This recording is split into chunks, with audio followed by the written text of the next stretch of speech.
Reflecting Christ, a devotional by Ellen G. White. Christ an Example in Social Power, January 17th. And it came to pass that as Jesus sat at meat in his house, many publicans and sinners sat also together with Jesus and his disciples. For there were many, and they followed him. Mark 2, verse 15.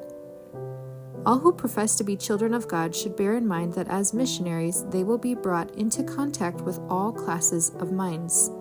There are the refined and the coarse, the humble and the proud, the religious and the skeptical, the educated and the ignorant, the rich and the poor.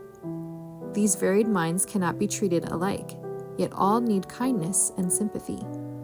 By mutual contact, our minds should receive polish and refinement. We are dependent upon one another, closely bound together by the ties of human brotherhood. It is through the social relations that Christianity comes in contact with the world. Every man or woman who has received the divine illumination is to shed light on the dark pathway of those who are unacquainted with the better way. Social power, sanctified by the Spirit of Christ, must be improved in bringing souls to the Savior. Christ is not to be hid away in the heart as a coveted treasure, sacred and sweet, to be enjoyed slowly by the possessor. We are to have Christ in us, a well of water springing up into everlasting life, refreshing all who come in contact with us.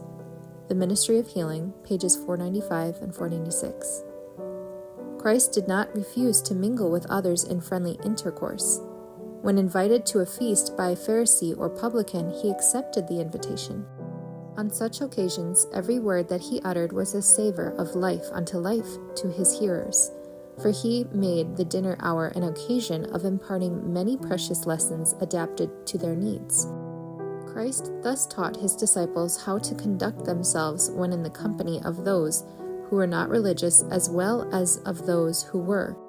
By his own example, he taught them that in any public gathering, their conversation need not be of the same character as that usually indulged in on such occasions.